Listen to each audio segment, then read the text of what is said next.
नमस्कार. मी युवराज मिरखलकर. आज पाऊस कधीचा पडतो या ललित लेखाचं अभिवाचन मी करत आहे. पाऊस कधीचा पडतो. खिडकीबाहेर डोकावलं तर तू अचानक आलेला दिसलास. तुझीच लय, तुझाच ताल, आपल्याच नादात तुझं बरसणं चालू होतं. मगाशीच फोनवर ताई म्हणाली की तिकडेही तू खूप खूप बरसलास. अगदी सततधार, मुसळधार वगैरे. साता समुद्रापलीकडे जोशात बरसणाऱ्या तुला अचानक माझ्या खिडकीशी अवतरलेलं पाहून मला ना तुझी गंमतच वाटली. कसं जमतं रे तुला क्षणात तिथं आणि क्षणात इथं डोकावणं? हां, मात्र या गडबडीत तू एक गोष्ट विसरतोस. हां, अरे तू आल्याची वर्दी देणारा, धुंद करणारा मातीचा वास, तो दरवळणारा मृदुगंध, त्याला न घेताच तू इकडे आलास. मला नाही आवडत हे. तू सुद्धा इकडे आलास की खूप प्रॅक्टिकल होतोस वाटतं. त्या मातीचा चिखल, शिंतोडे आवडणेचे होतात तुला. कसा एखाद्या यंत्रासारखा वागतोस तू. वेदर फॉरकास्टमध्ये दिलेल्या वेळानुसार येतोस, बरसतोस आणि वेळानुसार परततोस. आपली ड्युटी पार पडल्यासारखं तिकडच्यासारखं स्पॉन्टेनियस, बेधुंद, मोकळा, हळवा वाटत नाहीस तू. म्हणूनच म्हणते, दरवळणाऱ्या त्या मृदुगंधाशिवाय तू अपूर्ण आहेस. सोसाट्याचा वारा, झाडांची हलती पाने, नखशिकांत नाहून निघालेली पानं फुलं, थोडासा चिखल, रस्त्यातून वाहणारे ओहोळ, पाण्याची छोटी डबकी, त्यावर तरंगणाऱ्या कागदी होड्या आणि चहूकडे दरवळणारा मृदुगंध म्हणजे कसा धुंद, निरागस, परिपूर्ण पाऊस. पण खरं सांगू, तू ना खूप बदलला आहेस. खूप आक्रस्ताळा, चिडचिडा झाला आहेस. आजकाल तू कधीही अवेळी येतोस, वाटेल तसा वागतोस. तुझ्या येण्याला, बरसण्याला कसलं ताळतंत्र उरलंच नाहीये. म्हणूनच तुझं ते धुंद निरागस रूप आजकाल दिसतच नाही. आपल्याच नादात असतोस तो, आत्ममग्न.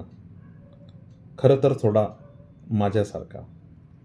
वयाच्या प्रत्येक टप्प्यावर भेटलेला तू वेगळाच होतास. पण तुझं येणं दरवेळी सुखावून टाकायचं सगळ्यांना. मनावरचं सगळं ओझं, सगळी मरगळ आपल्या बरसण्याने धुवून काढायचं असतो. तू म्हणजे आनंदाचं, चैतन्याचं दुसरं रूप. हे अनुभवतच मोठं झालो आम्ही. आठवतं तुला?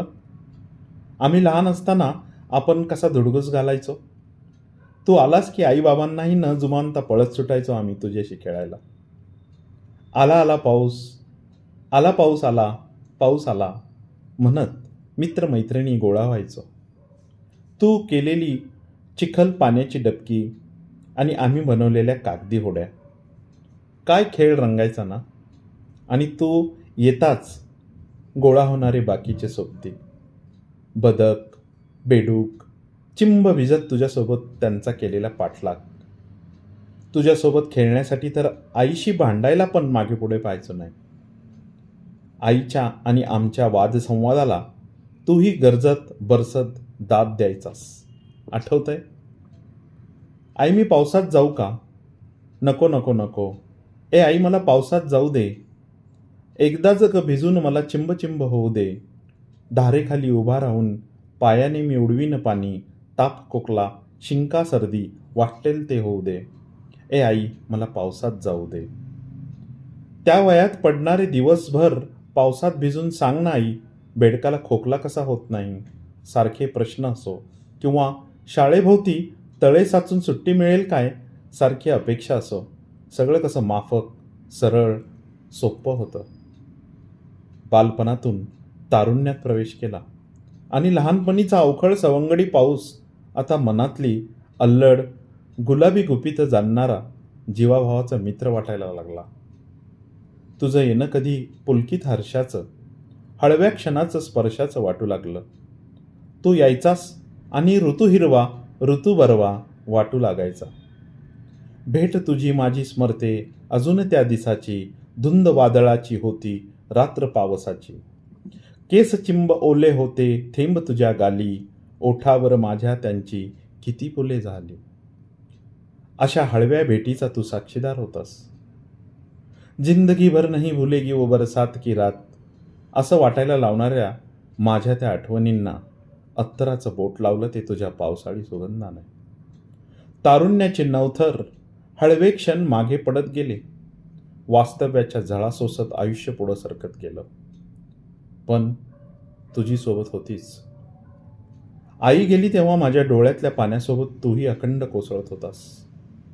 माझ्या दुःखात सोबत करत तिच्या आठवणीचा सोहळाच उभा केला होतास तू. तुझ्या बरसण्यातून पाऊस सोहळा झाला कोसळत्या आठवणींचा. कधी उधानता अन केव्हा थेंबाच्या संत लयीचा. आयुष्याच्या या वळणावर सुखदुःखाचा हिशोब मांडता मांडता बरेचदा मी आत्मगन होतो. आणि अशातच तुझं येणं मला कसल्या तरी खोल आंतरिक अपरिहार्य दुःखाची जाणीव करून देतं. कदाचित माझ्या मनात दाटून आलेले ते अनामिक दुःखच तुझ्यात प्रतिबिंबित होत असावं. पाऊस कधीचा पडतो, झाडांची हलती पाने, हलकेच जागमज आली दुःखांच्या मंद सुराने. दुःखांचा उडला पारा या नितळ उतरणीवरती, पेटून कशी उजळेना ही शुभ्र फुलांची ज्वाळा. ताऱ्यांच्या प्रहरापशी पाऊस असा कोसळला, संदिग्ध घरांच्या ओळी, आकाश ढवळतो वारा. माझ्याच किनाऱ्यावरती लाटांचा आज पहारा. तू कसाही वागलास आणि वाटलास, अवखळ, अल्लड किंवा धीर गंभीर, तरी असाच आयुष्याच्या प्रत्येक वळणावर नव्याने भेटशील आणि कायमची सोबतही करशील याची खात्री आहे मनाला. आणि तू केलेल्या आनंदाच्या किंवा आठवणीच्या त्या बरसातीत माझ्यातल्या मला नव्यानेच भेटत राहीन दरवेळी. धन्यवाद.